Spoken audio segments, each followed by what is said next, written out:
Good evening students. आप सभी लोगों का शौर एकेडमी के प्लेटफॉर्म पे एक बार फिर से बहुत बहुत स्वागत है। और हम लोग प्रस्तुत हैं mission UPSC and UPPSC pre 2021 के कार्यक्रम में। इस कार्यक्रम में 100 से अधिक घंटों का एक प्लानिंग है, एक नियोजन है, जिसमें हम जो फ्रिक्वेंटली आस्क्ड टॉपिक्स है, जहाँ से प्रश्न ज़्यादा बनते हैं, उन प्रश्नों को कवर अप करेंगे। और ये सारा जो कार्यक्रम है, इस कार्यक्रम में हम लोगों का उद्देश्य है कि अधिक से अधिक लोगों को जोड़ा जाए, जैसे कि जो समाज की नेगेटिविटी है वो नेगेटिविटी दूर हो सके। और इसीलिए आप लोगों से मैं बार बार कहता हूं कि इस कार्यक्रम से अधिकतम विद्यार्थियों को जोड़ा जाए। और गुणवत्ता के स्तर पे आप निसंदेह आप विश्वास कर सकते हैं।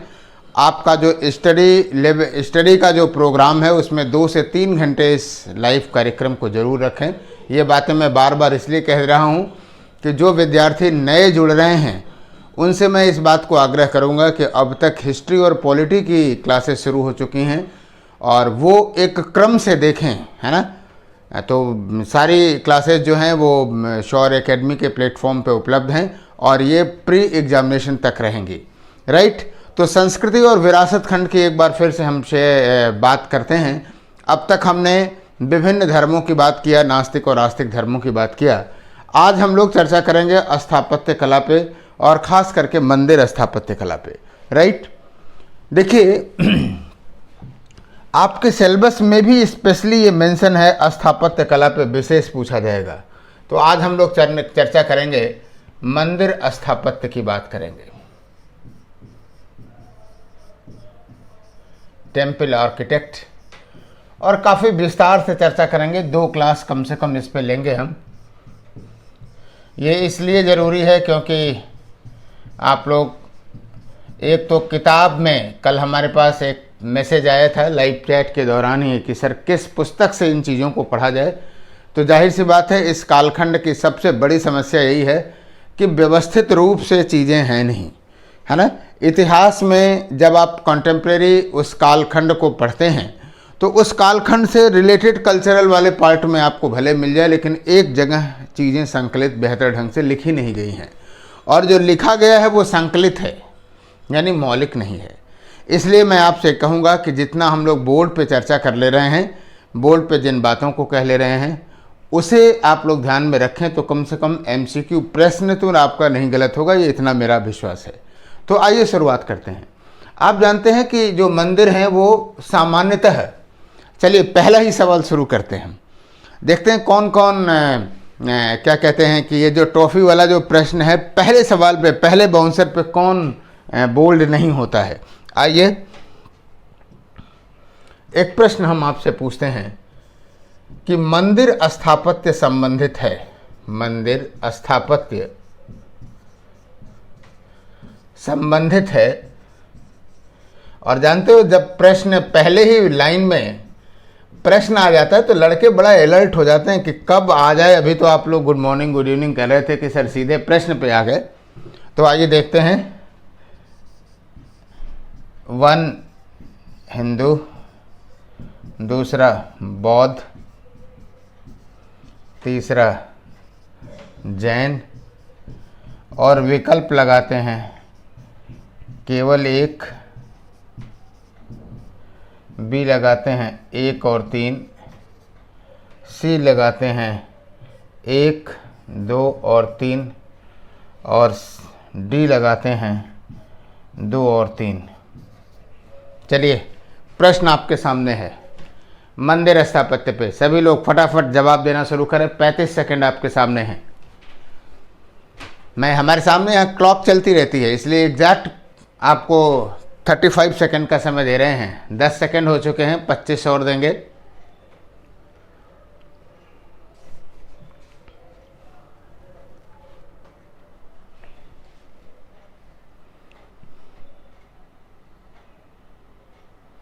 तो आप लोगों का समय पूरा हुआ। वास्तव में सामान्यतः लोग जानते हैं कि जो मंदिर स्थापत्य है वो केवल हिंदू से धर्म से है। जाहिर सी बात है कि सामान्य रूप से हिंदू धर्म से, मूल रूप से हिंदू धर्म से ही है, लेकिन बौद्धों और जैनों ने भी मंदिर बनवाए, इसलिए इसका सही विकल्प आप लोग लगाइएगा 1, 2 एंड 3, राइट। अब आते हैं हम अपने कॉन्सेप्ट टॉप पे आगे बढ़ते हैं इस पहले सवाल के साथ ही। वास्तव में जो हिंदू मंदिर हैं निश्चित रूप से मुख्य रूप से किसी देवता से संबंधित है। विष्णु मंदिर है, शैव मंदिर है, दुर्गा मंदिर है ना। खास करके तो आप देखेंगे विष्णु और शैव मंदिर ही ज़्यादा हैं, लेकिन हनुमान मंदिर, दुर्गा मंदिर, पार्वती मंदिर, लक्ष्मण मंदिर, बहुत सारे मंदिर हैं, है ना, जिसमें एक आराध्य देव हैं और उन्हीं आराध्य देवों के साथ एक स्थापत्य, एक विस्तृत सोच स्थापत्य आपको दिखाई देगा मंदिर स्थापत्य में, है ना। तो देवी देवताओं की जो क्या कहते हैं जो संकल्पना है हमारी, वो तो वैदिक युगीन ही है। आपने देखा कि वैदिक युग में विभिन्न देवी देवताओं की हम लोगों ने चर्चा की, लेकिन हम उस समय जो उपासना करते थे वो कैसे करते थे? मंत्रों के द्वारा, यज्ञों को आयोजित करके ऐसे किया करते थे। यानी उसकी जो क्या कहते हैं मूर्तियां भी बननी शुरू हो गई। आप ये कह सकते हैं कि सर प्रथम शताब्दी ईस्वी तक आते आते इन लोगों की मूर्तियां भी बननी शुरू हो गई, शिव मूर्ति। बहुत सारे लोग, एक प्रश्न आता है मूर्ति कला पे भी बहुत जल्दी आएंगे हम, कि जैसे मूर्ति कला की शुरुआत भारत में कब से हुई, और प्रायः सारे लोग उसको जो है क्या कहते हैं मौर्योत्तर काल से या मौर्य काल से लगा देते हैं। बहुत कुछ लोग जो है मानते हैं आपके क्या कहते हैं कि इंडस वैली सिविलाइजेशन से ही बनाते हैं, क्योंकि इंडस वैली सिविलाइजेशन में भी मूर्तियाँ बननी शुरू हो गई थी। तो हम बताएंगे आपको, वहाँ पे चर्चा करेंगे, लेकिन सामान्य तौर पे आप कह सकते हैं कि प्रथम शताब्दी ईसा से है आपका क्या कहते हैं कि मूर्तियाँ बननी शुरू हो जाती हैं। Clear, right. या मौर्य साम्राज्य से तो आप हर हाल में मान सकते हैं कि मूर्तियाँ बननी शुरू हो गई। और सबसे पहले मूर्तियाँ बनी फिर क्या कहते हैं कि जैन धर्म की, फिर बौद्ध धर्म की, फिर वैष्णव धर्म के, विभिन्न धर्मों की मूर्तियाँ बनी। लेकिन मंदिर स्थापत्य जैसी चीज़ आपको कहीं नहीं दिखाई देती है। मंदिर स्थापत्य मुख्य रूप से इसका अस्तित्व आया, वो कब आया? गुप्त युग में आया, है ना। यानी जो मंदिर आपको मिलेंगे गुप्त युग के बाद ही मिलेंगे। कुछ ऐसे मंदिर हैं जिसकी संरचना तिथिक्रम की दृष्टि से गुप्त युग से थोड़ी पहले मिलती है, कुषाण काल के आसपास। जैसे बहुत सारे लोग झांडियाल के मंदिर को मानते हैं, प्राचीनतम मानते हैं। लेकिन मोटे तौर पर कॉन्सेप्ट डेवलप करने की ज़रूरत यह है कि यद्यपि, अब आप इस अंतिम निष्कर्ष की तरफ पे आइए कि यद्यपि देवताओं की उपस्थिति और उनकी मूर्तियाँ बनाने की प्रक्रिया पहले शुरू हो चुकी थी, लेकिन मंदिर स्थापत्य का जो अस्तित्व आया वो मुख्यतः गुप्त युग में आया। किसी को कोई दिक्कत होगी, है ना। यानी पहला पॉइंट आपके दिमाग में ये आना चाहिए कि मंदिर स्थापत्य की जो शुरुआत है वो मंदिर स्थापत्य की शुरुआत गुप्त युग से हुई।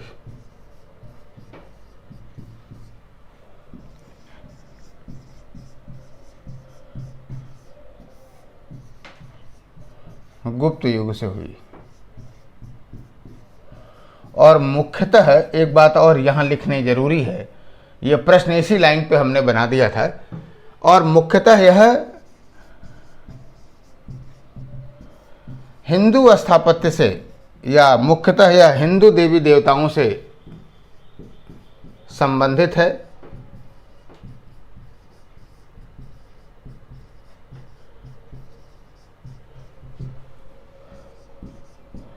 पर कालांतर में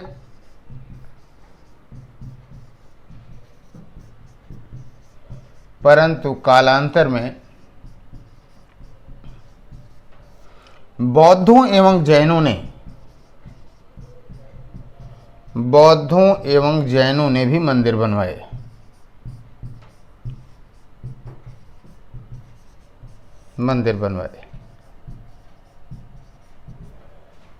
राइट। खास करके जैनों में श्वेतांबरों ने और बौद्धों में महायानियों ने बनाए। क्लियर। अब इसके बाद जब मंदिर स्थापत्य का विकास हुआ तो आप देखेंगे कि मंदिर स्थापत्य की 3 शैलियां भारत में विकसित हुई। क्लियर। 3 शैलियां हैं ये। कौन कौन सी शैलियां हैं बताइए? नाम तो कम से कम आप लोगों से अपेक्षा करेंगे ही। 3 शैलियां बताएं। कौन कौन सी शैलियां थीं? भारत में खास करके गुप्त युग से लेकर के मध्य युग तक या पूर्व मध्य युग तक पूरे भारतवर्ष में मंदिर स्थापत्य की 3 शैलियां विकसित हुईं। वो कौन कौन सी थीं? पहली शैली थी उत्तर भारत, पहली शैली थी नागर शैली में, नागर शैली थी। और ये जो नागर शैली थी वो स्पेशली कहाँ थी? उत्तरी भारत में थी, नॉर्थ इंडिया में थी, उत्तरी भारत में थी, राइट। उसके बाद द्रविड़ शैली थी, द्रविड़ शैली दक्षिणी भारत में थी। भौगोलिक क्षेत्रों की अगर हम बात करें तो, और वेसर शैली खास करके पश्चिमी भारत में थी। वेसर शैली पश्चिमी भारत में थी, गुजरात में आप कह सकते हैं पश्चिमी शैली थी। लेकिन यह एक सामान्य सी बात आपको पुस्तकों में लिखी हुई बात मिल जाएगी और हम भी आपको बता रहे हैं। लेकिन इस विभाजन का ये कतई मतलब नहीं है कि उत्तर भारत या नागर शैली के जो मंदिर हैं वो दक्षिण भारत में नहीं मिलेंगे या पश्चिमी भारत में नहीं मिलेंगे, वो केवल नॉर्थ इंडिया में ही मिलेंगे, ऐसी कोई बात नहीं है ना। अब आपको जानना क्या है कि इन शैलियों की वास्तुगत विशेषताओं को, ये कॉन्सेप्ट आप समझे। अब एक बात और भी समझिए कि जो मंदिर स्थापत्य में क्या टारगेट आपका होना चाहिए समझने के लिए। जो मंदिर स्थापत्य है बहुत ही कठिन और दुरूह टॉपिक लग रहा है, और मंदिर मैं आपको इस पे प्रयास ये कर रहा हूँ कि कैसे आप आसानी से या सरलतम तरीके से कैसे आप समझ सकते हैं। तो इस मंदिर स्थापत्य के दो पहलू हैं जिसे आपको ध्यान में रखना चाहिए। एक तो चाहिए आपको शैलीगत विशेषताएं चाहिए, शैलीगत विशेषताएं एकदम दिमाग बनाए रहिए और याद रखना, जब आप एक ही शैली के शैलीगत विशेषताओं को देख रहे हैं तो याद रखिएगा कुछ सामान्य विशेषताएं होंगी जो उस शैली के सभी मंदिरों में पाई जाएंगी, और दूसरी क्या होंगी कि कुछ ऐसी विशेषताएं होंगी जो किसी पर्टिकुलर मंदिर में पाई जाएंगी। तो प्रीलिम्स के हिसाब से वो विशेषताएं जो किसी एक मंदिर की केवल खासियत हैं वो जरूर आपसे पूछी जाएंगी, राइट। दूसरी चीज, कभी भी जब आप मंदिर स्थापत्य का विश्लेषण करते हुए पाइए तो ये डायमेंशन रखने का तो प्रयास करिएगा नहीं कि ये 78 फुट का था कि 200 फीट का था कि 40 फीट का था, ये सारी जानने की ज़रूरत नहीं है। ना आप प्रीलिम्स में लिख पाएंगे, ना मेंस पे लिख पाएंगे, और ना आपको उससे कंसंट्रेट करके सवाल ही पूछा जाएगा। श्योर? तो वो अगर आपको किताब मिले, हम भी गलती से लिखा दें, क्योंकि हम भी लगता है ना कभी कभी ज्ञान का प्रदर्शन करना जरूरी हो जाता है, नहीं तो आप कहेंगे एक सर ही नहीं जानते हैं। तो अगर हम भी गलती से लिख दें तो आप अपने प्रश्न पत्र को उठाइएगा। इस समय केवल उसी पे फोकस करने की ज़रूरत है जो प्रीलिम्स पे आधारित हो। तो ऐसी जगहों पे आप देखेंगे कि कभी कुछ भी डायमेंशन नहीं पूछा जाता है, तो डायमेंशन रखने का प्रयास न करिएगा, शैलीगत विशेषताएं देखिएगा। और एक बार फिर कह रहा हूँ कि विशिष्ट विशेषताएं, विशिष्ट, और आप देखोगे ना जब इतनी चर्चा आज हम लोग कर ले रहे हैं, आज और कल करेंगे, तो जब आप यूपीएससी के सवालों को देखेंगे, यूपी पीसीएस की तो बात ही छोड़ दीजिए, जब यूपीएससी के भी सवालों को देखेंगे तो आपको लगेगा कि सर आपने बताया ही ज़्यादा कठिन है, प्रश्न तो बहुत आसान आया है। तो कहने का मतलब ये है कि आप अल्टीमेट जानिए, सवाल आप इसलिए गलत करते हैं क्योंकि आप उसे पढ़ते ही नहीं हैं। और अब आइए हम बात करेंगे यहाँ पे कुछ प्रमुख मंदिरों की, याद रखिएगा कुछ प्रमुख मंदिरों की चर्चा करेंगे, और उन चर्चा पे हम यही कुछ पॉइंट आपको बोल के लिखाएंगे, है ना। एक एक पॉइंट, दो दो पॉइंट, तीन तीन पॉइंट लिख भी देंगे, और उसी को आप लोग लिखिएगा। इससे ज़्यादा सवाल कहीं पूछा नहीं जाएगा, न इससे ज़्यादा भटकने की दिक्कत है, न भटकने का प्रयास करिएगा, राइट। तो अब आइए हम लोग बात करते हैं, नागर शैली की बातें करते हैं। नागर शैली,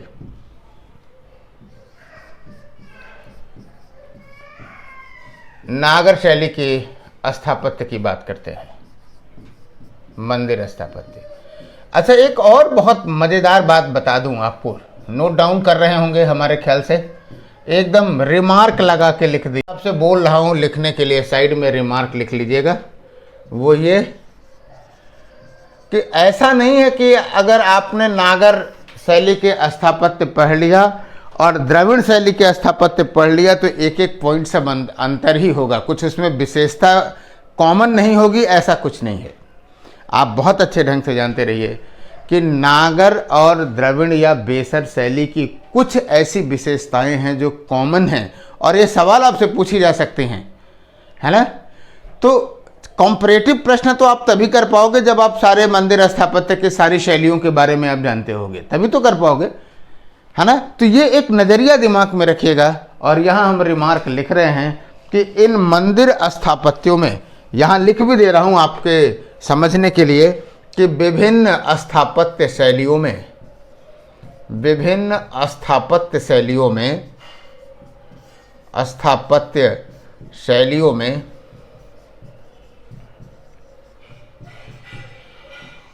समानता के तत्व भी हैं, समानता के तत्व भी हैं। और एकदम क्लियर साइंटिफिक दृष्टिकोण से जानते रहिए कि जब समानता के तत्व भी हैं तो असमानता के भी तत्व होंगे, और वो दोनों प्रश्न प्रीलिम्स में पूछे जाएंगे, यूपीएससी लेवल पे पूछा जाएगा सवाल।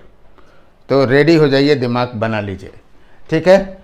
और आइए हम लोग शुरुआत करते हैं कि क्या क्या विशेषताएं हैं। आइए, पहला चीज टर्मिनोलॉजीज को हम देखते हैं, और एकदम कल्पना करते जाइए अपने मन में और कमेंट करते जाइए, बताते जाइए कि हाँ सर ऐसा होता है, क्योंकि ऐसा कुछ हम नहीं बता रहे हैं। उत्तर भारत में आप पढ़ रहे हैं, कुछ पश्चिमी भारत से भी लोग जुड़े हुए हैं, है ना। दक्षिणी भारत से लोग थोड़ा सा कम जुड़े हैं, या एक आध स्टूडेंट्स होंगे भी, तो वो मालूम हुआ कि बेल्ट यही है। तो बहुत सारी चीज़ें आप नागर शैली की जान रहे हैं, समझ रहे हैं, अपने गांव पे, अपने एरिया में मंदिरों को देखे हुए हैं, तो उसी से कोरिलेट करते रहिएगा, है ना। या कभी मौका मिलेगा तो एक आध मंदिर हमारे साथ घूमिएगा, तो सारी चीज़ें हम आपको बता देंगे। जैसे मान लीजिए जगती, जगती क्या होता है बता सकते हैं? मंदिर में जगती क्या हो सकता है? सभी लोग अपने आंचलिक भाषाओं में इसे जानते होंगे। आपको बताऊं, जगती का मतलब वो होता है कि वह चबूतरा, जगती का मतलब हुआ कि वह चबूतरा जिस पर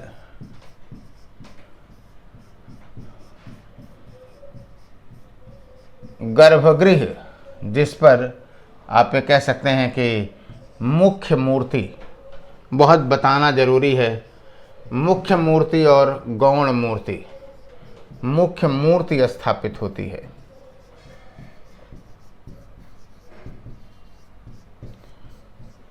प्रायः देखिए गांव में ऊंचे पे ऊंचा चबूतरा होता है, उस पे स्थापित होती है। अब सीढ़ियों के माध्यम से जाते हैं, है ना। आप कोई कहे, मैंने ऐसे भी मंदिर देखे हैं और आपने भी देखे होंगे अपने क्षेत्र में, वो ऐतिहासिक भले नहीं हैं लेकिन आंचलिक विशिष्टताओं वाले हैं कि आप कि सर मैंने तो ऊपर की बात कह रहे हैं, मैंने तो एकदम 6 फीट नीचे भी देखा है। मैं मानता हूँ ऐसे मंदिर हैं, मैं सामान्य मंदिरों की भी बात कर रहा हूँ कि जगती जो ऊंचा चबूतरा है उसे हम कह सकते हैं, है ना। और आपको बताऊं कि इस जगती में भी, जैसे आपने एक विशाल जगती बनाई, मान लीजिए ये 20-25 फीट, सॉरी, जैसे एकदम कल्पना करिए और समझिए, जैसे आप सपोज करिए कि ये 25 फीट की आपने जगती बना ली,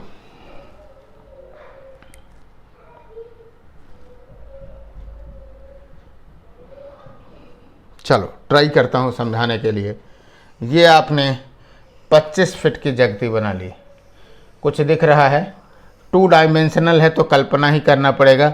यानी अगर आप यहाँ से गए तो आप स्टेप वाइज इस पे चढ़ेंगे, है ना। प्रांगण के बाहर ही आप जूता चप्पल चढ़ा करके, या वहाँ एक सामान्य बातें बताते हैं, आप तुरंत इसके ऊपर नतमस्तक होते हैं और फिर जाते हैं।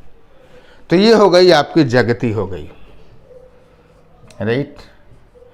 और इस जगती में भी एक पीठ होता है, जगती में एक पीठ होता है।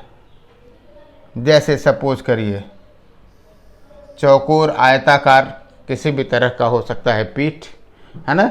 और पीठ कहते हैं, और यहीं पर मुख्य मंदिर स्थापित होता है। मुख्य मंदिर स्थापित होता है एकदम बिंदास होकर के। अधिष्ठात्री देव आप कह सकते हैं कि जो अधिष्ठात्री देव है उनकी मूर्ति स्थापित होती है। अधिष्ठात्री मूर्ति,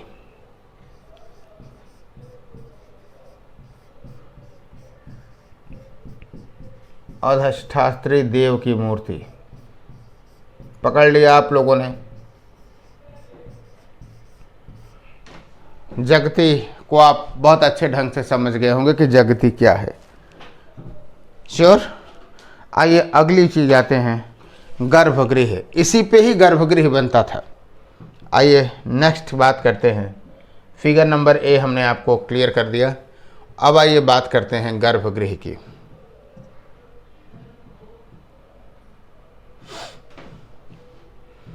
गर्भगृह अगर आप कहें तो हम ये कह सकते हैं, और आपको बताऊं कि गर्भगृह तो हर मंदिर में होता है, चाहे वो किसी भी नागर शैली में हो, चाहे द्रविड़ शैली में हो, चाहे बेसर में हो। जगती हो या ना हो, कभी कभी प्लेन पे हो जाता है, जगती भी आप कॉमन विशेषता मान सकते हैं। लेकिन जो गर्भगृह है आप ये कह सकते हैं कि यहाँ पर मुख्य देवता की, जो अधिष्ठात्री देव है, मुख्य देवता की मूर्ति होती है।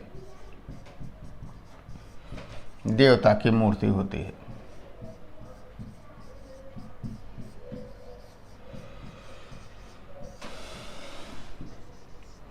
और प्रायः आप देखेंगे कि प्रारंभिक दिनों में, एकदम जो लिख रहा हूं उसे ही जानते रहिए, प्रारंभिक दिनों में यह एक आयताकार कोठी थी। आयताकार कोठी थी, छोटी कोठी होती थी। आगे चल करके इसका विस्तार किया गया। आगे चल करके इसका विस्तार किया गया और ये माना गया कि जो कर्मकांड हैं, जो मुख्य जो पुजारी है, वो सारा कर्मकांड इसी के सामने में पुजारी स्वयं करेगा। आप प्रायः कई मंदिरों में देख लीजिए कि जहाँ गर्भगृह रहता है वहाँ पे ऐसे चारों तरफ क्या करते हैं, रेलिंग लगा देते हैं और वही अंदर पुजारी बैठा रहता है और वो आप जो प्रसाद देते हैं उसकी मूर्ति से टच करा के वो दे देता है। उनका श्रृंगार करना, उनका सारी बातें करना वो पुरोहित ही करता है या उनका समूह करता है। बड़े वीआईपी होंगे तो आपको उसको स्पर्श करने दिया जाएगा, है ना। कॉन्सेप्ट क्लियर हो रहा है कुछ। तो ये गर्भगृह हो गया, राइट। और आपको बताऊं कि गर्भगृह आप ये कह सकते हैं कि सबसे जो पवित्र स्थान था वो गर्भगृह था। क्लियर। तो ये आपका गर्भगृह रहा। मान लीजिए, सपोज करिए कि ये गर्भगृह रहा। क्लियर है। उसी अधिष्ठात्री पीठ पे गर्भगृह रहा। प्रायः गर्भगृह में आप देखेंगे कि एक दरवाजे होंगे, लेकिन आगे चल करके इसमें 2, 3 या चारों दिशाओं से भी दरवाजे बनाए जा सकते हैं। एक दरवाज़ा भी हो सकता है और चारों तरफ दरवाजे बनाए जा सकते हैं। ये सिर्फ इसके लिए कि मैनेजमेंट के लिए कि क्राउड आए और एक से आए दूसरे से निकल जाए, दूसरे से आए तीसरे से निकल जाए, राइट। और गर्भगृह सबसे महत्वपूर्ण पार्ट होता है, ये जानने की ज़रूरत है। तीसरा आइए मंडप। मंडप तीसरा जो महत्वपूर्ण पार्ट है वो है मंडप का। तो आप जानते रहिए कि गर्भगृह के सामने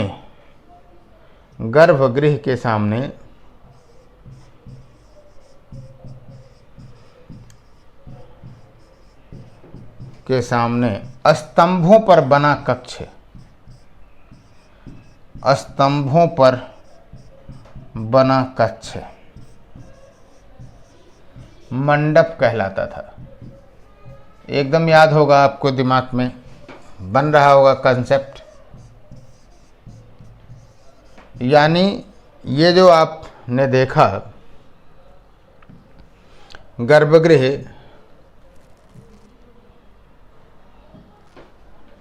है ना।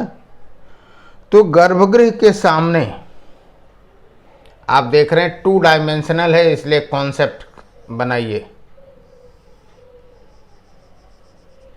ये चारों तरफ खंभे स्तंभ बने रहेंगे, तो अभी इसको स्तंभ ऐसे बना दे रहे हैं। ये हो गया मंडप हो गया। और इन मंडप पे, स्तंभों पे या इसके बाहर आप देखेंगे एक चीज आपको दिखाई देगा, वो कहलाता है कि क्या कहते हैं, वाहन। मंडप में ही आपको दिखाई देगा वाहन। तो वाहन को अलग से लिख दिया जाए कि वाहन क्या कहलाता था। वाहन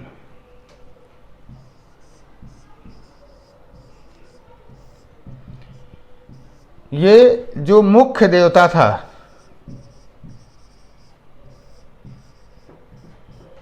मुख्य देवता का वाहन होता था ये। जैसे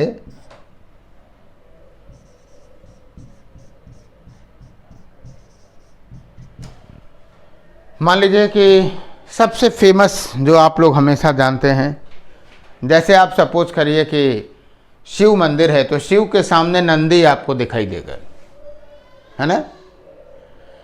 या विष्णु मंदिर है तो गरुड़ का वो दिखाई देगा। तो वाहन उसको गर्भगृह के सामने ही कहते थे, है ना। क्लियर हो गई बात। और कई बार इसको विकल्प के रूप में बताया जा सकता है।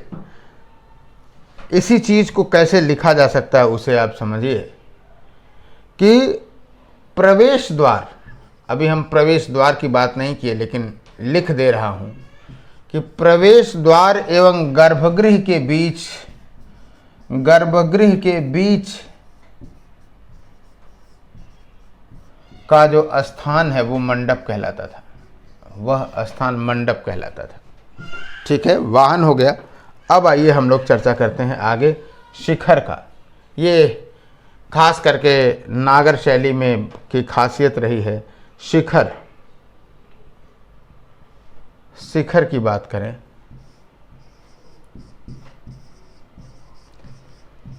ये गर्भगृह के ऊपर होता था, गर्भगृह के ऊपर। और आपको बताऊं कि ये शिखर ऐसे ट्रायंगुलर, जरा इस शिखर को देखिए, ऐसे आपको मिल जाएगा।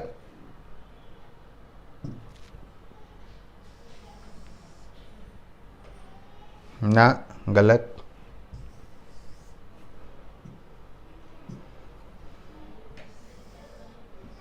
यस, ये शिखर मिल जाएगा। मंदिर देख रहे हैं आप,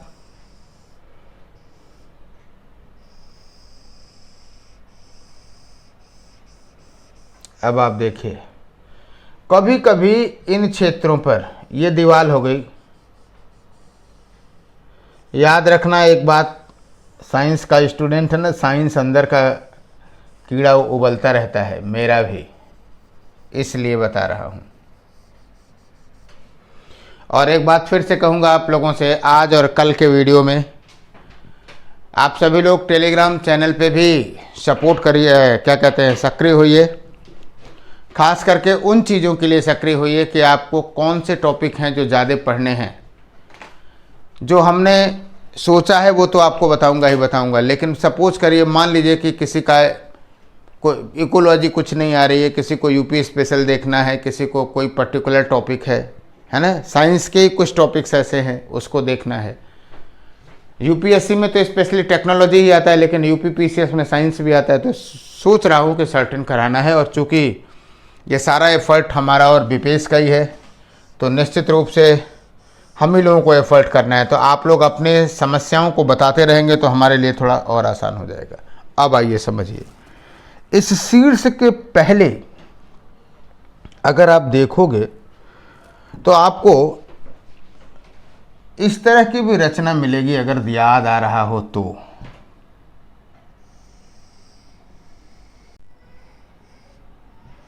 कह दो सर इतना ध्यान से तो हमने देखा ही नहीं।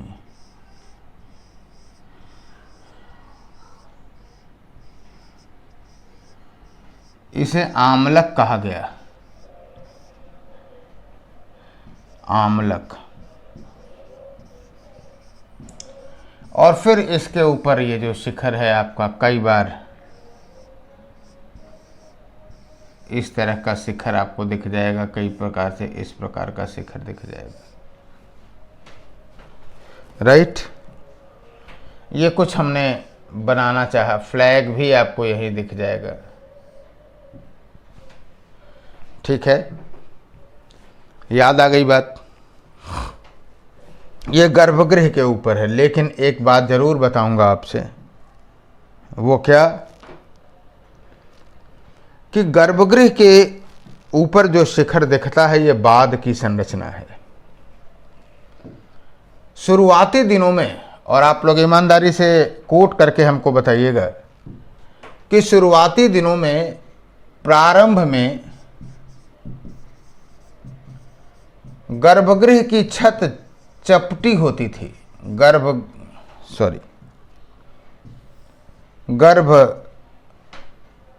प्रारंभ में गर्भगृह की ऊपर की छत, दो सवाल आपसे बताऊंगा, पूछ रहा हूं यहीं पे, सामान्य उसमें पूछेगा नहीं लेकिन आप जानते रहिएगा, चपटी होती थी। तो कितने लोगों ने ऐसे मंदिर को देखा है जिनकी छत चपटी है? आज भी आप लोगों ने देखा होगा, बताइएगा। हमने तो देखा है, लेकिन आगे चल करके शिखर बनने लगे। हमने तो कुछ ऐसे भी मंदिर देखे हैं कि उनके ऊपर, गर्भगृह के ऊपर छत ही नहीं है, क्योंकि वहां मान्यता थी कि अगर छत बनाया जाएगा तो छत क्रैक हो जाता था। ऐसी भी मान्यताएं हैं, लेकिन हमने सामान्य बातें की, ये संरचना की बात की, राइट। एक चीज हमेशा ध्यान में रखिएगा कि खास करके नागर शैली और द्रविड़ शैली में एक बहुत बड़ा अंतर आपको दिखाई देगा। यहां आपको शिखर दिखाई देगा, वहां आपको विमान दिखाई देगा, है ना। खैर हम वहां चर्चा करेंगे, तब कंपैरेटिवली बात करेंगे। प्रायः, अब हम प्रायः कह रहे हैं, ऐसा नहीं है कि किसी भी नहीं में अपवाद नहीं है, लेकिन प्रायः उत्तर भारत के नागर शैलियों में, नागर शैली के मंदिरों में आप देखेंगे तो क्या होगा कि बाउंड्री आपको नहीं दिखाई देगी।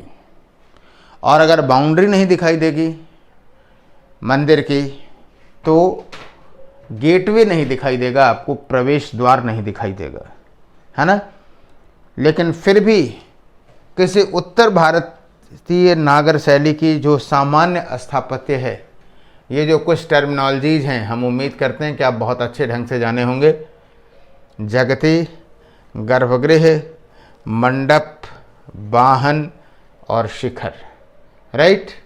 इन सारी विशेषताओं को लिख लीजिएगा। कॉन्सेप्चुअल जब भी कोई सवाल नागर शैली पे आएगा तो इससे बाहर नहीं रहेगा, एकदम विश्वास करिए, है ना। और अगर रहा भी, अगर आप कहीं कंफ्यूज होंगे तो इतना जानते रहेंगे तो आप अनुमान लगा सकते हैं। आप जानते हैं ना कि प्रीलिम्स एमसीक्यूज का मतलब यही है कि आपने नागर शैली पे कभी चर्चा की है कि नहीं की है, बस इतना ही जानने की जरूरत है। अब आइए हम नागर शैली के कुछ प्रमुख मंदिरों की चर्चा कर लेते हैं, और वो मंदिर आपसे पूछे जाएंगे। एक एक मंदिरों की चर्चा करेंगे, मैं बताता हूँ। कभी कभी तो बहुत आसान आसान सवाल पूछे जाते हैं, लेकिन आइए हम लोग बात करते हैं कि नागर शैली के मंदिरों, प्रमुख मंदिर।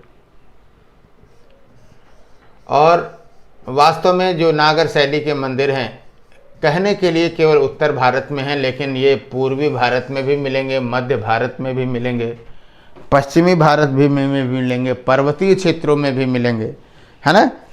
आप देखेंगे कि पूर्वोत्तर क्षेत्र में भी ये मंदिर मिलेंगे। तो कहने का मतलब ये है कि ऐसा नहीं है कि मंदिर जो है वो क्या कहते हैं कि केवल उत्तर भारत में ही मिलेंगे। तो आइए हम लोग सबसे पहले कुछ चर्चा कर लेते हैं गुप्त युगीन मंदिरों पर। वैसे भी गुप्त युगीन संस्कृति आप पढ़ेंगे तो वहाँ भी जानेंगे ही जानेंगे। तो आइए हम बात कर रहे हैं पहले मध्य भारत के कुछ मंदिर। इसमें भी डिवाइड कर दें, चलो गुप्त युगीन मंदिर लिख दे रहा हूँ, उसके बाद मध्यकाल के मंदिर कर लेंगे, या आप चाहो तो इसे मध्य भारत और पूर्वी भारत, पूर्वोत्तर भारत, पश्चिमी भारत, जैसे चाहो वैसे कर सकते हो। गुप्त युगीन मंदिरों की हम लोग कुछ चर्चा करेंगे। आइए पहली चर्चा करते हैं तिंगवा के विष्णु मंदिर। तिंगवा का विष्णु मंदिर, आप जानते हैं कि तिंगवा का विष्णु मंदिर, तिंगवा कहाँ है, फटाक से बताइए। मध्य भारत में है, जबलपुर में है, मध्य प्रदेश में है ना। और मैंने आपसे कहा कि अगर हम गलती से बताएं भी दें तो आपको नहीं क्या कहते हैं कि साइज नहीं लिखना है, लेकिन आप जानते रहें कि गर्भगृह इसका केवल इसलिए बता रहा हूं कि एकदम से दिमाग में तस्वीर आपके सामने आ जाए। गर्भगृह 8 फीट का है और गर्भगृह के बाहर जो है वो लगभग 7.5 फीट का मंडप है। और स्तंभ के चारों ओर, स्तंभ देख रहे हैं, स्तंभ के चारों ओर कलश और कलशों के ऊपर सिंह का अंकन बना हुआ है ना। सिंह आप जानते हैं दुर्गा जी की वाहिनी है, दुर्गा वाहिनी है वो, लेकिन सिंह का अंकन है। अब जैसे मालूम हुआ कि अगर आपसे सवाल पूछा ही गया तो कैसे पूछा जाएगा, मालूम हुआ कि स्टेटमेंट 1 स्टेटमेंट 2 करके पूछ दिया गया या क्या विशेषता नहीं है वो पूछ दिया गया। तो अब जो कुछ मेन फीचर है वो आप जानते रहिए। जैसे पहला फीचर तो यही है कि लोकेटेड कहाँ है, ये जबलपुर में है, जबलपुर में है, जबलपुर मध्य प्रदेश में है, विष्णु मंदिर है ना। आप दूसरी बात आप ये कह सकते हैं कि गर्भगृह और मंडप जो है वो परंपरागत है, कन्वेंशनल है, नागर शैली में, एकदम सही है। स्तंभों पर, मंडप के स्तंभों पर आप लोग लिख लीजिएगा, मंडप के स्तंभों पर सिंह का अंकन है।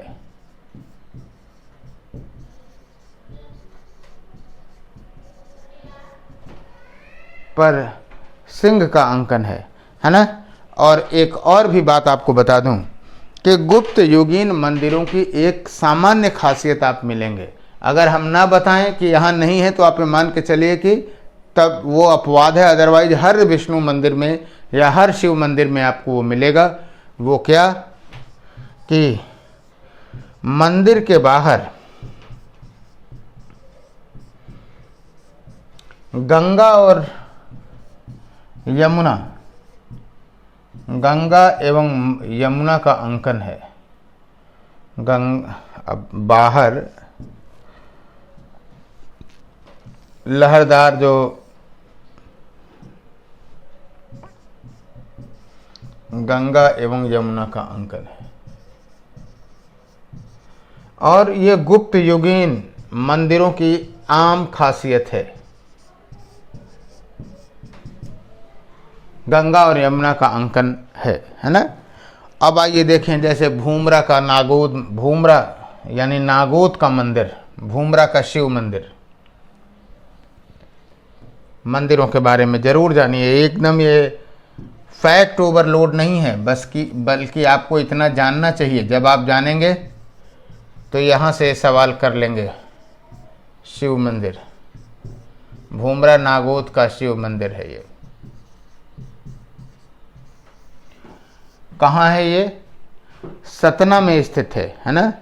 पहला आप लिख सकते हैं कि फर्स्ट विशेषता तो आप लिखेंगे सतना में स्थित है, पाषाण द्वारा निर्मित है, प्रवेश द्वार पे गंगा और यमुना का भी अंकन है ना। और यहाँ की जो छत है वो क्या है, चपटी है। गर्भगृह में एक लिंगी शिव की होता है, एक लिंगी द्विलिंगी करके होता है इसमें, एक मुखी शिवलिंग, एक मुखी, दो मुखी, तीन मुखी, तो एक मुखी शिवलिंग का अंकन है।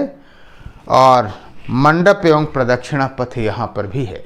एक बार पॉइंट को कंसंट्रेट करिए और विश्वास करिए कि जब आप इसे पढ़ लेंगे तो बहुत आराम से इन चीज़ों को कर पाएंगे। तो भूमरा के शिव मंदिर के बारे में खासियत कर दिए। कभी कभी ऐसे भी पूछा जा सकता है कि स्थान आपको लिख दिया, नागोद लिख दिया है ना, जबलपुर लिख दिया, भीतरगांव लिख दिया और फिर सुमेलित करवाया कि कहाँ कौन सा मंदिर है। ऐसे सवालों के लिए भी तैयार रहिएगा। तीसरा नचना कुठार का मंदिर। नचना कुठार का मंदिर कहाँ है? पहली बात है कि किससे संबंधित है नचना कुठार मंदिर, विशेषताएं हम बता दे रहे हैं, लिखते जाइए साथ में। नचना कुठार ये जो मंदिर है वो किससे संबंधित है, किस देवता से संबंधित है? तो आप जानते रहिएगा कि नचना कुठार का जो मंदिर है वो पार्वती मंदिर है, पार्वती से संबंधित है। और वर्गाकार जगती है इसकी, चबूतरा वर्गाकार है ना। और यहाँ पर जो है क्या कहते हैं कि जो सामान्य आपको गर्भगृह और मंडप है वो तो मिलेगा ही मिलेगा। पार्वती मंदिर है, प्रदक्षिणा पथ है, मंदिर की छत यहाँ भी सपाट है, यानी नचना कुठार की मंदिर का जो छत है यहाँ पे भी सपाट है। तो हमने बोला था ना, देखो यही एक सवाल में हो गया। अगर आपसे पूछ दिया जाए कि निम्नलिखित में से किन मंदिरों पर, नागर शैली के किन मंदिरों पर सपाट क्या कहते हैं शिखर नहीं है, तो दो तो आंसर आपको यहीं से निकल गए, भूमरा और नचना कुठार का मंदिर, है ना। छतें यहाँ पे सपाट हैं। और इसके बाहर प्रांगण में एक शिव की भी मूर्ति है, किसमें? नचना कुठार के मंदिर में। तीसरा या नेक्स्ट की अगर हम बात करें, बहुत ही फेमस है देवगढ़ यानी का दशावतार मंदिर, उत्तर प्रदेश में है, ललितपुर में, और विष्णु को समर्पित है। और जैसा कि दशावतार मंदिर है तो जाहिर सी बात है कि यहाँ पर विष्णु के 10 अवतारों को दिखाया गया है, वही जो हमने कल चर्चा की थी, 10 अवतारों को दिखाया गया है। विष्णु से संबंधित विभिन्न जो कथाएं हैं उनकी भी चर्चा है।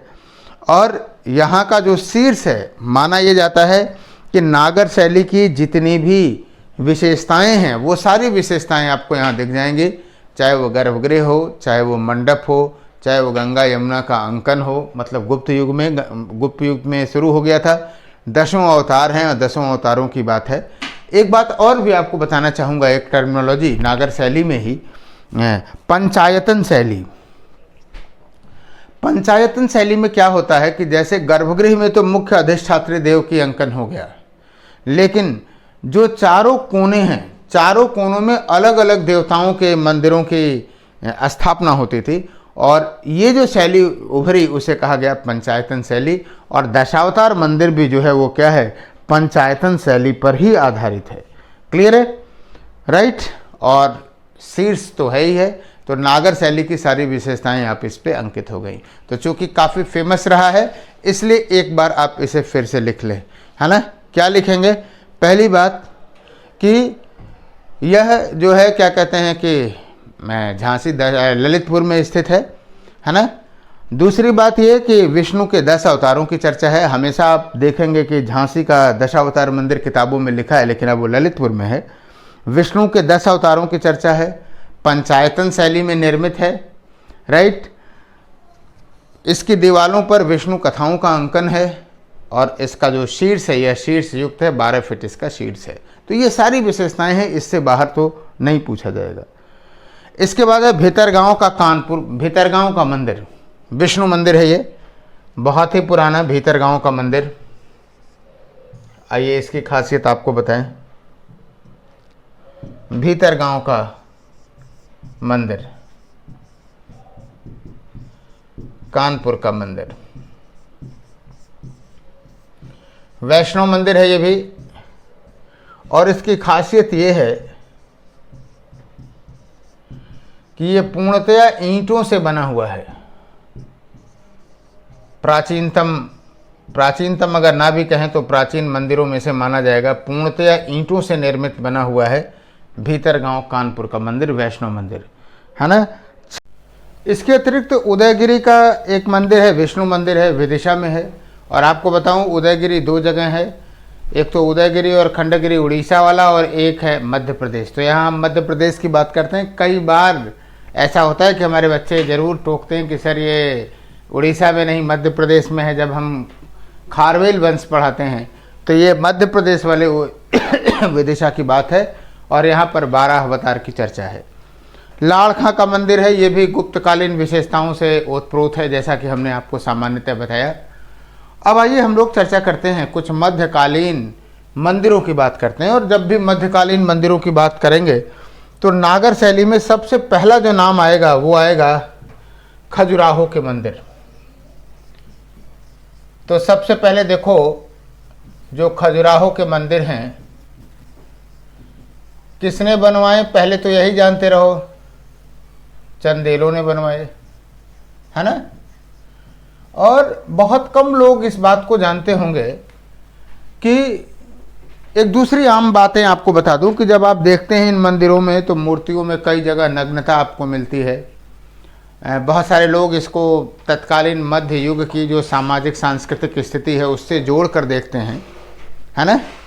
उस समय का साहित्य आप देख रहे हो ना कि भोग और विलास से है, चारण साहित्य से है, तो उसकी वो अभिव्यक्ति मानते हैं। ये भी एक्सप्लेनेशन एक जगह अपने स्तर पे सही है, लेकिन जब कलात्मक और आध्यात्मिक व्याख्या हम करते हैं तो हम ये कहते हैं कि वो सांसारिकता का प्रतीक है ना।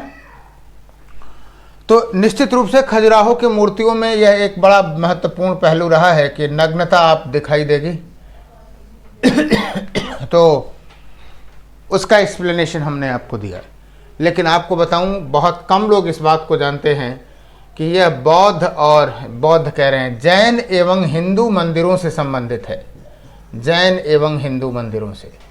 और ये जब भी पूछेगा आपको बताऊंगा, बड़े अच्छे अच्छे सवाल पूछे जा सकते हैं, क्योंकि आपका कोई आउट सोर्स नहीं है और बहुत इससे बढ़िया सोर्स जितना हमने आपको बताया उससे ज़्यादा आपको मिलेगा भी नहीं। जो हमने पॉइंट यहाँ बोर्ड पे लिखे उतना ही परफेक्ट है, उसी को जानिए। इसलिए तत्कालीन में यहाँ पे हम आपसे प्रश्न नहीं बना रहे हैं, लेकिन जानते रहिए कि इन मंदिरों को 3 संकुलों में बांटा जा सकता है, पूरब, पश्चिम और दक्षिण। पूर्व, पश्चिम और दक्षिण। और आपको बता दूं कि जो पूर्वी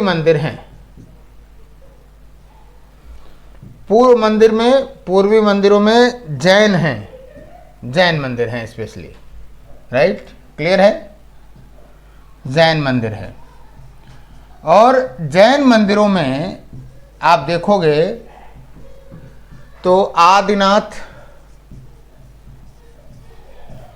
शांतिनाथ और नेमिनाथ के मंदिर हैं, शांतिनाथ और नेमिनाथ के मंदिर हैं। हम ये उम्मीद नहीं करते कि आपसे इनके मंदिरों के नाम पूछे जाएंगे, लेकिन हम इतनी उम्मीद तो ज़रूर करते हैं कि आपको पते रहें कि जो कंदरिया महादेव मंदिर है वहाँ पर आपके हिंदू मंदिरों के अतिरिक्त एक जैन मंदिर भी हैं, इतनी की उम्मीद तो हम आपसे ज़रूर करेंगे, राइट। अब ये एक सवाल देख लेते हैं, अंदाज़ा आपका देखते हैं कितना सही रहता है। इस एक सवाल आपको दिखाएं जैसे आपको मॉडल पता चले, भले ही आप तुरंत लगाएं, हम तो चाहते हैं कि आप टॉफ़ियाँ ही जीतें, पैसा ना दें, है ना। और आज आप लोग स्कोर बताइएगा कि अब तक का स्कोर कितना है, कितने पैसे जीते और कितनी टॉफ़ियाँ जीते। तो आप सभी लोग बताइएगा, अभी भागीदारी नहीं है, उतनी जितनी की होनी चाहिए। तो एक प्रश्न है, ये टॉफ़ी वाला प्रश्न है, हालांकि आधा तो आप बहुत आराम से कर सकते हैं, लेकिन देखते हैं कौन इस पे सही लगा पाता है। पहला स्टेटमेंट 1 ये है कि खजुराहो में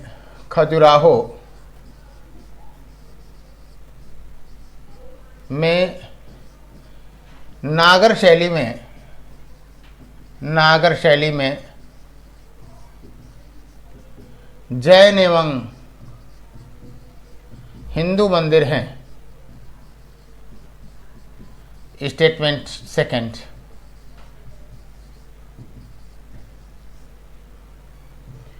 हिंदू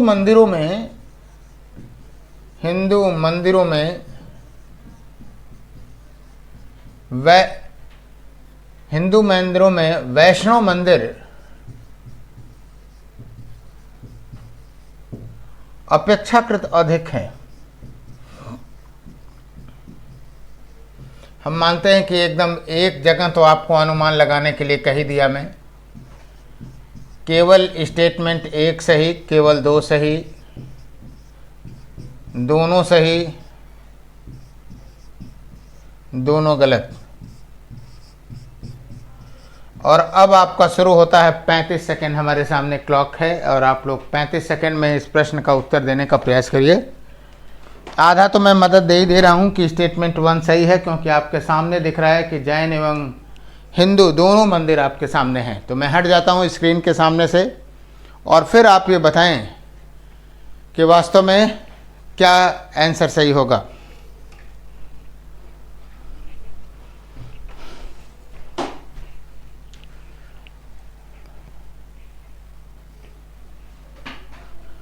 तो 35 सेकंड आपके पूरे हुए। आपको बताऊं कि ये स्टेटमेंट 1 सही है और स्टेटमेंट 2 भी सही है। आंसर होगा आपका सी आंसर, सॉरी ये आंसर होगा सी। जो लोग दिमाग लगाए होंगे वो केवल ए लगाए होंगे। क्यों? क्योंकि वास्तव में खजुराहो के मंदिरों में अगर आप देखेंगे तो सबसे ज़्यादा फेमस है कौन सा? कंदरिया महादेव का मंदिर, जो कि शिव मंदिर है। लेकिन हकीकत इस बात में है कि यहाँ पे 8 वैष्णव मंदिर हैं, 6 शैव मंदिर हैं, 1 गणेश मंदिर है, ये भी पूछा जाएगा, अच्छा सवाल पूछा जा सकता है, और 1 सूर्य मंदिर है। सूर्य मंदिर बहुत ही कम है, इसलिए ध्यान में रखने की ज़रूरत है। लेकिन अगर वास्तव में प्रतिनिधि मंदिर पूछा जाए तो निश्चित रूप से कंदरिया महादेव का मंदिर है। और खजुराहो के मंदिरों में सबसे बड़ा मंदिर कौन सा है? कंदरिया महादेव का मंदिर है, राइट। और ये मंदिर भी सबसे बड़ा मंदिर है, पंचायतन शैली में बना हुआ है। पंचायतन शैली हमने आपको बताई कि गर्भगृह में जो प्रमुख देवता होंगे शिव, और उसके चारों कोनों पे भी अलग अलग मंदिर होंगे। तो ये पंचायतन शैली है, नागर शैली की एक विशेष विशेषता है। तो खजुराहो के मंदिर देखे। अब आप, और दक्षिण में भी कुछ हिंदू मंदिर ही हैं, तो ये हमने थोड़ा सा आपको डिटेल बता दिया। अब आइए हम बात करते हैं पूर्वी भारत की। अगर हम बात करें तो आप उड़ीसा में अगर हम बात करें तो आपको 2 मंदिर आपको दिखाई देंगे। एक तो कोणार्क का सूर्य मंदिर दिखाई देगा, काफ़ी फेमस है। कुछ कहानियां हैं, कुछ हकीकत हैं, कुछ अफसाने हैं, सारी बातें जाननी चाहिए। तो पहली बात तो कोई बताएगा क्या कि कोणार्क का सूर्य मंदिर किसने बनवाया था? पहली बात तो आप बताइए, किसने बनवाया? बताएं। नरसिंह देव का नाम आता है, नरसिंह देव ने बनवाया था।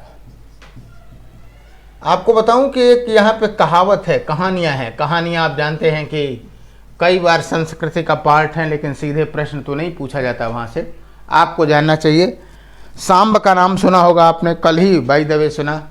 और सांब को कोढ़ हो गया था श्राप की वजह से, और वास्तव में फिर उन्होंने 12 वर्षों तक यहीं तपस्या की और सूर्य ने उन्हें, सूर्य की आराधना से कोढ़ से मुक्ति मिली। और यहाँ जब वो नदी में स्नान कर रहे थे तब उन्हें एक सूर्य मंदिर मिला और फिर वही सूर्य मंदिर यहाँ पे स्थापित हुआ, ऐसी कहानी है। वास्तव में अगर आप देखें तो सूर्य का जो प्रतीक है वो घोड़ों को दिखाया गया है। तो यहाँ पे 12 जोड़ी जो हैं, क्या कहते हैं कि 7 घोड़े हैं और 12 चक्रों के साथ इन्हें दिखाया गया है। लेकिन वर्तमान में एक ही घोड़ा अवशेष में बचा हुआ है, बाकी सब जो है ध्वंसावशेषों में हैं। और ये जो 12 चक्र हैं, 12 चक्र में 12 महीनों के ये द्योतक माने गए, और एक चक्र में 8 अरियाँ हैं, और वो 8 अरियाँ 8 पहरों के द्योतक मानी जाती हैं। तो इतना डिटेल जानने की ज़रूरत नहीं है। फिलहाल इस मंदिर में 3 मंडप है और तीनों मंडपों में 3 बड़ी बड़ी मूर्तियां हैं। और ये माना जाता है कि सूर्य की विभिन्न अवस्थाओं से संबंधित है। तो आप ये याद रखिएगा, अच्छा सवाल है, पूछा जा सकता है यूपीएससी स्तर पे भी कि वह कौन सा सूर्य मंदिर है। हालांकि सूर्य मंदिर कह देने से थोड़ा सा आसान जरूर हो जाएगा, क्योंकि कोणार्क है, मोटेरा है, आप उन्हीं में फिर तलाशेंगे। तो इसमें 3 है। एक बाल्यावस्था की जो मूर्ति है वो लगभग 8 फीट की है, उगते हुए सूर्य का प्रतीक मानी जाती है। और एक चमकते हुए युवावस्था की है, वो 9.5 फीट की है, सबसे बड़ा है। और वृद्धावस्था, प्रौढ़ावस्था की अपराह्न सूर्य है, वो 3.5 फीट का अंकन है। और मंदिर के दक्षिणी भाग पे 2 घोड़े बने हुए हैं। और वास्तव में अगर आप देखें तो ये 2 घोड़े जो है उड़ीसा गवर्नमेंट के राज्य सरकार के प्रतीक चिन्ह हैं। जैसे उत्तर प्रदेश का आप देखते हैं मछली और धनुष है, उसी तरह से 2 रथ हैं, है ना। और आपको एक बात बताऊं कि R.N. टैगोर ने इस पर टिप्पणी की है कि यहाँ के जो पत्थरों की भाषा है वो मनुष्य की भाषा से बेहतर है ना। यूनेस्को द्वारा ये संरक्षित है और मैं बहुत जल्द ही आपको विरासत कालखंड में बताऊंगा कि खास करके जो सांस्कृतिक स्थल हैं, विरासत स्थल हैं, उनके संरक्षण में कौन कौन सी चीज़ें रखी गई हैं। वहाँ से सवाल आपसे खूब पूछते हैं। तो स्थापत्य कला को, मूर्ति कला को अगर हम लोग देख लें तो उसके बाद उसकी ही शुरुआत करेंगे, राइट। और कोणार्क मंदिर में भी जो खजुराहो वाली सीमा है, खजुराहो वाली जो कमियां हैं वो आपको दिखाई देती हैं कि इसके आंतरिक मंडपों में आपको कामुक चित्र मिले हैं। फिर वही व्याख्या है जो मैंने आपको पहले से बताई। पुरी का जगन्नाथ मंदिर, जगन्नाथ का मंदिर किससे हो गया? श्री कृष्ण यानी वैष्णव से संबंधित है। पुरी का जगन्नाथ मंदिर, पुरी का जगन्नाथ मंदिर, ये भी आप कह सकते हैं कि नागर शैली का है, कह सकते क्या है ही जगन्नाथ मंदिर, राइट। तो जगन्नाथ मंदिर जो है वो निश्चित रूप से वैष्णव संप्रदाय से जुड़ा हुआ है। जगन्नाथ की रथ यात्रा काफ़ी फेमस रही है। रथ यात्रा आप जानते हैं आषाढ़ मास में निकाला जाता है, जुलाई अगस्त में। अब आपको एक प्रश्न, हम टॉफ़ी वाला ही प्रश्न आप मान सकते हैं इसको, कि हम आपसे पूछें कि जगन्नाथ मंदिर में किन की जो मूर्तियां हैं, 3 गर्भगृह हैं यहाँ पे, तो किन की मूर्तियां हैं बता सकते हैं? एक तो आपकी जगन्नाथ देव की होगी ही होगी, 2 और हैं, बताइए जल्दी। 30-35 सेकंड आपके पास समय है टाइप करने का, तो आप बताएं। ये है आपका जगन्नाथ और बलभद्र और उनकी जो बहन है सुभद्रा, इनका है। रथ यात्रा में भी इनका निकाला जाता है। क्लियर है, राइट। और लगभग आपको बताऊं इसका निर्माण किसने किया था? अनंत वर्मन चोड़गंग ने किया था। 12वीं शताब्दी का है ये। और एक प्रसंग मिलता है, वो क्या कहते हैं कि रणजीत सिंह ने इनको प्रभुत मात्रा में, जैसे अमृतसर में स्वर्ण उसने दिया था, उसी तरह से सोना दान दिया था यहाँ पे। और इसका जो प्रांगण है वो काफ़ी बड़ा है, जबकि उत्तर भारत के नागर शैली के मंदिरों में प्रांगण का अभाव है, लेकिन ये लगभग 4 लाख स्क्वायर फीट में जो है वो क्या है, बना हुआ है, राइट। फिलहाल इसे पुराणों में धरती का बैकुंठ भी कहते हैं। भुवनेश्वर का लिंगराज मंदिर त्रिभुवनेश्वर को है, ये समर्पित है। ययाति केसरी सोमवंश का था, इसने बनाया है। और वास्तव में यहीं पर गणेश, कार्तिकेय और गौरी के भी मंदिर हैं। और नागर शैली के खूबसूरत मंदिरों में हम इसको मानते हैं। और एक बार तो सीधे सीधे ये पूछा हुआ है कि लिंगराज मंदिर कहाँ स्थित है। यूपीएससी का सवाल पूछ रहा हूँ, तो जब हमने आपको इतनी चर्चा कर लिया तो निश्चित रूप से ये इतनी उम्मीद तो करते ही है कि अगर आपसे पूछ लिया जाए कि भुवनेश्वर का लिंगराज मंदिर, तो इसे आप बता तो सकते ही हैं कि भुवनेश्वर में है ना। आपको एक बात, कुछ और भी मंदिरों की चर्चा कर दें यहाँ पे जो सवाल पूछे हुए हैं। जैसे एक है मंदिर मोटेरा मंदिर, बता सकते हैं कहाँ है? क्रिकेट प्रेमी तो बहुत जल्दी बता देंगे। पश्चिम भारत में है मोटेरा, अहमदाबाद में स्टेडियम है क्रिकेट का।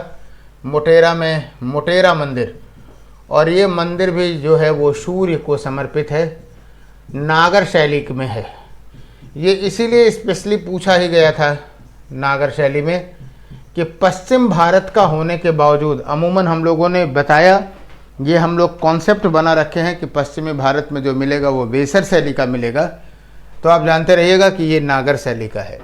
इसी तरह से असोम का एक मंदिर है, शिव सागर मंदिर, कभी भी पूछ सकता है, हो सकता है कि अगला नंबर इसी का हो, शिव सागर मंदिर असोम का।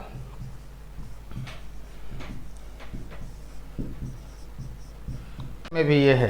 तो कहने का मतलब ये है कि विभिन्न प्रकार के ये जो मंदिर हैं, न केवल उत्तरी भारत में बल्कि पूर्वोत्तर में भी आपको एकाध नागर शैली में मिल जाएंगे। इसके अतिरिक्त कुछ ऐसे मंदिर हैं जो पर्वतीय मंदिर हैं, तो उत्तर भारत में ही, जैसे चंबा में लक्षणा मंदिर है, महिषासुर मर्दनी का दुर्गा देवी का मंदिर है।